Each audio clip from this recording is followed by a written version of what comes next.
Hello friends, Pandian store 2ல இன்றைக்கி என்ன நினச்சுன்னு பார்க்கலாம். இங்கே நம்ம பாண்டியன் வந்துட்டு வீட்டுக்கு வந்துட்டார். வரப்பே வந்து அந்த பையை வந்து கொடுக்குறாரு, கடைப்பையை. அதை டக்குன்னு வந்துட்டு நம்ம மயில் வந்து வாங்குறாங்க. இதை பார்த்தவொடனே வந்து நம்ம கோமதிக்கு வந்து டென்ஷன் ஆயிடுச்சு.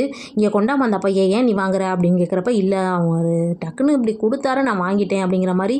சரி, இது எங்கே வைக்கணும் உனக்கு தெரியுமா அப்படின்னு கேட்குறப்ப, ஆமாம் இந்த மாதிரி பாதுகாப்பானதெல்லாம் பீரோக்குள்ளே தானே வைக்கணும் அப்படின்னு சொல்கிறாங்க. பீரோ சாவி எங்கே இருக்குன்னு உனக்கு தெரியுமா அப்படின்னு கேட்குறப்ப, நீங்கள் கொடுத்தீங்கன்னா நான் வைப்பேன் அப்படிங்கிற மாதிரி சொல்கிறாங்க. அதெல்லாம் ஒன்றும் வேணாம், நானே பார்த்துக்கிறேன் அப்படின்னு சொல்லவும், நம்ம பாண்டியன் இருந்துட்டு, ஏன் கோமதி இப்படி கோவப்படுற, அந்த பொண்ணு என்ன வைக்கிறேன்னு தானே சொல்லுது அப்படிங்கிறப்ப, அதெல்லாம் ஒன்றும் தெரியாது, செவனேன்றுங்க அப்படிங்கிற மாதிரி சொல்கிறாங்க.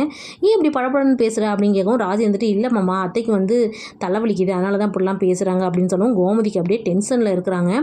அடுத்து இங்கே பார்த்தா மீனா வந்து கோவத்தில் இருக்காங்க. செந்தில் வந்து லேட்டாக வராரு. சொன்ன மாதிரியே நீ வந்து சீக்கிரம் வரல, லேட்டாக தானே வந்திருக்க, நான் உனக்கு எத்தனை தடவை ஃபோன் அடித்தேன், உனக்கு தெரியாதா, கொஞ்சமாவது டைம் ஸ்பெண்ட் பண்ணலான்னு பார்த்தா இப்படி நடந்துருச்சுல அப்படிங்கிற மாதிரி அவங்க கோவப்பட்டுட்டு பேசாமல் இருக்கிறாங்க.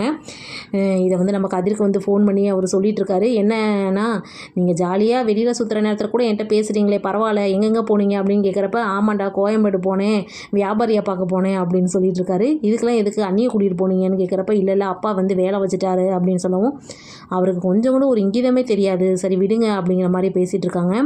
அடுத்து டியூஷன் நடத்துகிறத பற்றி பாண்டியங்கிட்ட எப்படி சொல்கிறதுன்னு நம்ம ராஜி வந்து பார்த்துட்ருக்காங்க. பார்க்கலாம்.